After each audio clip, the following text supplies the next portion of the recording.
Good evening and Merry Christmas. Rod here at A Better Way to Farm doing the 12 days of nutrients. Today we're on day 9. We're going to talk about iron. Our goal here is to increase yields and improve profits, and we try to do that by helping everyone learn more about what the different nutrients do and how they interact and how important they are. And guys, I've said many times in this series, everything matters. It truly does. So today, as we're talking about iron, first let's go to our sheet. What does it do? The short version promotes the formation of chlorophyll. It acts as an oxygen carrier, and it has reactions involving cell division and growth. So it's another nutrient that's very important to cell division, and therefore it's very important to growth. As we take a look at the iron product, or the iron nutrient, and look at what it does, we come up with things such as, this is important to know, the availability will decrease as pH increases. So as our pH gets higher and moves up the scale, iron chlorosis often develops in our field crops as a result of that high pH. High levels of phosphorus, everything works together. High levels of phosphorus in conjunction with iron will form an insoluble iron phosphate compound, and that may induce iron deficiency. Iron is not easily leached from the soil under normal circumstances. However, poorly drained soils or soils containing excess water with poor aeration, which restricts root growth, may cause unfavorable conditions for iron uptake. In other words, it's still there, we're still stuck with it, and yet our plant can be deficient.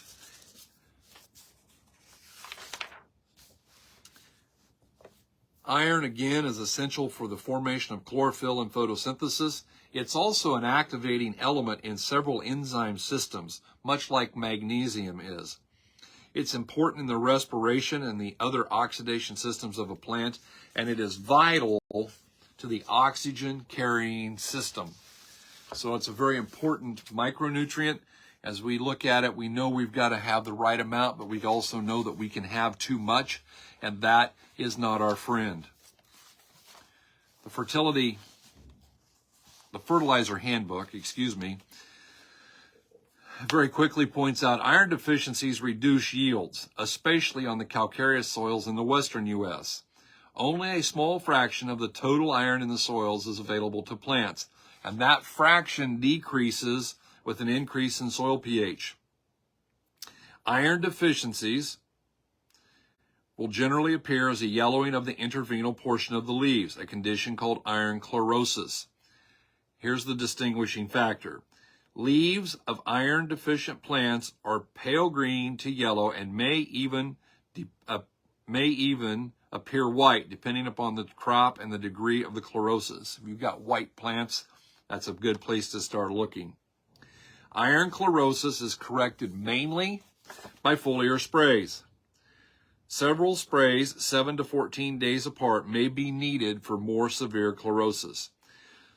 Growers have found that some synthetic chelates are more effective than ferrous sulfate as a foliar spray.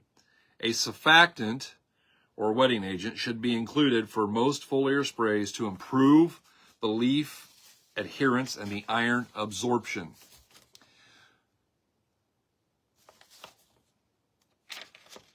Early correction of iron chlorosis is essential if yield losses are to be prevented. Again, guys, we don't want to get visual symptoms. We want to beat it to the punch.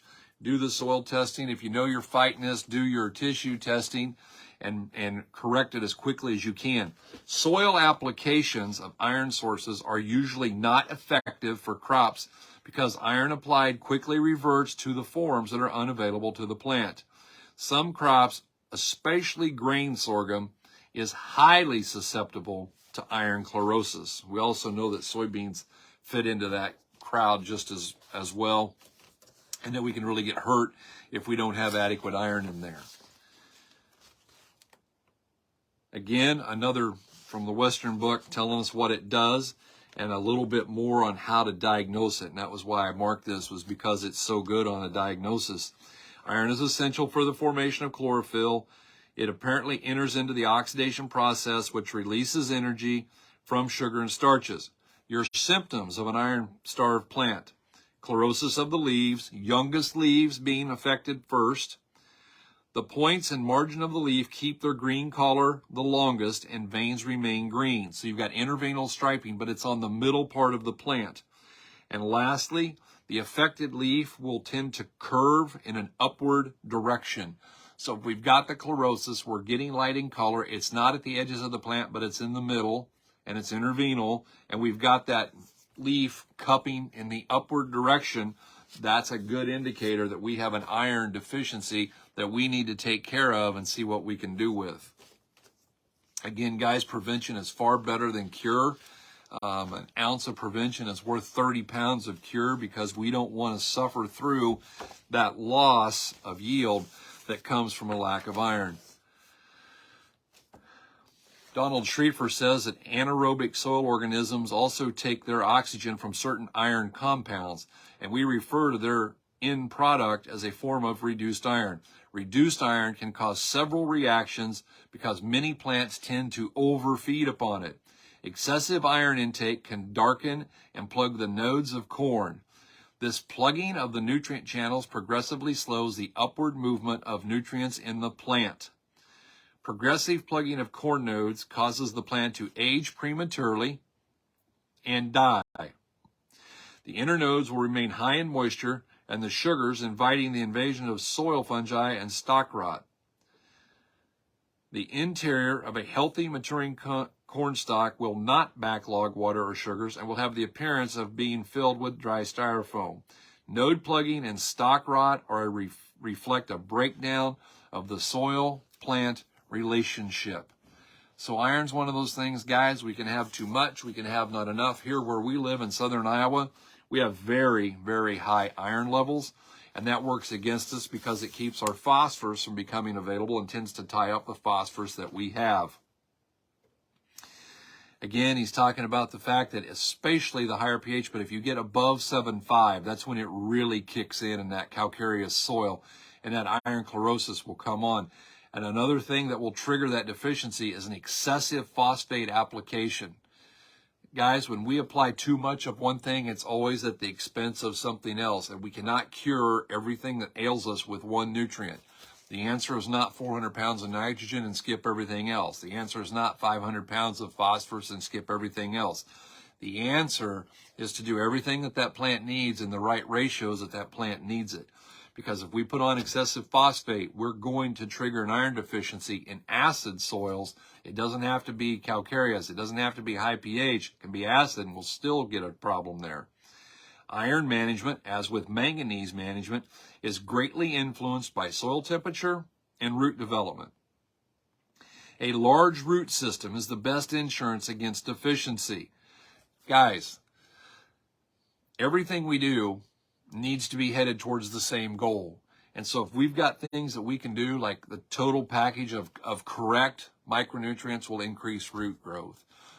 Early available orthophosphate will increase root growth. We want to be doing those things that will do that. Soil temperatures directly relate to root growth, making iron management and manganese management absolutely necessary during the early growth period on certain soils. Those two products, when it's cold, don't like to go into the plant. The roots aren't growing very fast. We got to do everything we can to stimulate them.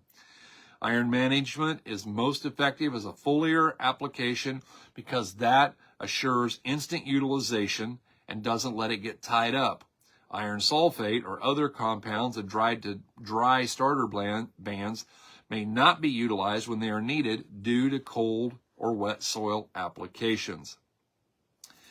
And again, he's saying iron chelates are available and very effective as a foliar spray to correct iron deficiencies. They just keep coming back to that deal of spraying on a regular basis, a small amount, to correct what's wrong there and keep that plant humming along. Keep that factory, if you can, working 24/7 as opposed to taking a week or two off.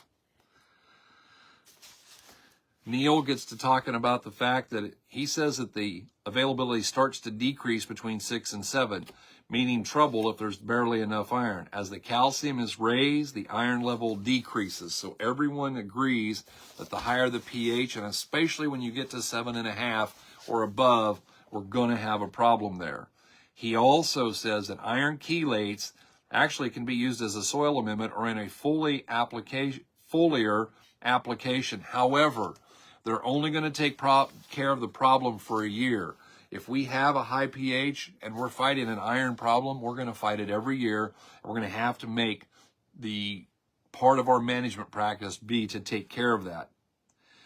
As for deficiencies, it will depend on more than just where your iron level is, because iron and manganese work together. Personally, I'd like to see an iron at 200 plus, and once you get below 100 parts per million, there is reason for concern. And if manganese is 75 and iron is 70, that can be trouble. For the best results, iron should always be higher than manganese. If manganese is 125, we don't want iron to be 100. In any case, the iron levels in parts per million should be higher than the manganese levels. Guys, there's another ratio for us that we need to be looking at, and we need more iron available than manganese. It does not minimize the need for manganese because it's huge and most of the nation is deficient in it, but it's all, again, so you can't come back and cure everything with just a really high dose of manganese. Because if we put on a super high dose of manganese, then what are we going to do? We're probably going to create an iron deficiency in that process, and that's why we want to do it the right way based off of the test. Guys, I want to talk to you a little bit about, because I think in the process of diagnosing these deficiencies that it's really important that we know how to do it. Now, we know the visuals. If you go through these videos, it will talk about the fact that you can use the different ways to see it visually. But we've also talked about the fact that by the time we see it visually, we've lost yield. We'd like to avoid that. So what's our first choice? Our first choice is actually frequent tissue testing. Now, tissue testing is not something that we can just do, and I'll probably hit this one more time in the later videos because it's important that we do it correctly. I've seen a lot of people go out and they're going to tissue test corn or beans. The plant's small, V2, V3, so they just decide they're just going to pull them out of the ground. And the problem with pulling them out of the ground is when I pull it out of the ground, dirt splatters up onto the tissue. And if I don't wash that, then I send in soil along with the nutrients that gets ground up, or excuse me, I send soil along with the plant that gets ground up, and we get a false reading on the nutrients. So what do we want to do? Number one, if we're going to take plants, we want to cut them with a pair of scissors or something sharp so that we're not pulling them. Number two, we want to make sure that the specimen is completely clean. And if that's not possible, if we've had a rain, if there's irrigation splatter, then we want to lightly rinse those plants off using distilled water. Okay? We want to use distilled water because all of our pond water, all of our well water, all of our city water has minerals in it, and some of those will reside there and give us a false reading. So we go to town, we buy a gallon jug of distilled water, and we rinse them off with that. It does not require much soil residue to throw off the analysis. Soil splashed on the plants from rainfall or irrigation, or even extremely dusty conditions, will have it settle on the leaves, and these are good examples. If we fail to send in clean plants, it is usually easy to recognize a test because iron, aluminum, and manganese will be extremely elevated, making it appear that they're all seriously high or even toxic. The next thing to do, guys, is to use nice clean bags, and paper bags are the best. You know, I've heard it said, my wife says experience is what you get when you get what you didn't want. And then I've heard it said that wisdom is using somebody else's experience. One of my first experiences, I was really new in the business, and I was in Arizona working with some alfalfa growers, and I thought I would be creative, and I went out, and it was interesting work. We did a soil test and we did a tissue test, but I had to stay a few extra days because I thought, well, I'll protect these. I'll put them in a gallon Ziploc baggie. And so I pulled them and I sent them to Midwest Labs, and I got a call from one of the very kind people out there, and they said, what would you like us to do with this silage that you sent us? Are you looking for feed value? And then they laughed because they knew that I had screwed this up. And so what I did was, then you go to town and you either get tissue bags from Midwest Labs, or you can just go to town and buy the little lunch bags like we used to take our lunch to school in, those paper bags. You put the sample in there, put those in a cardboard box. It's got to be breathable. We want to make sure that it can breathe so it doesn't go into that process of becoming silage. Now, the part of the plant that we're going to send in completely is dependent upon the stage of the plant. And the Midwest Labs handbook will tell you at every stage what you need to send in. When the plant is little, we cut it off at the top of the ground, we send the whole plant. And then there becomes a time when we just send the top fully developed trifoliate out of a soybean, or we send the leaf opposite and below the ear shoot in the corn. But for a while, we send the entire plant.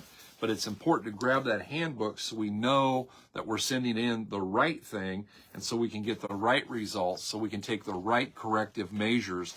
And that is a great way to be successful in diagnosing these deficiencies and in correcting them.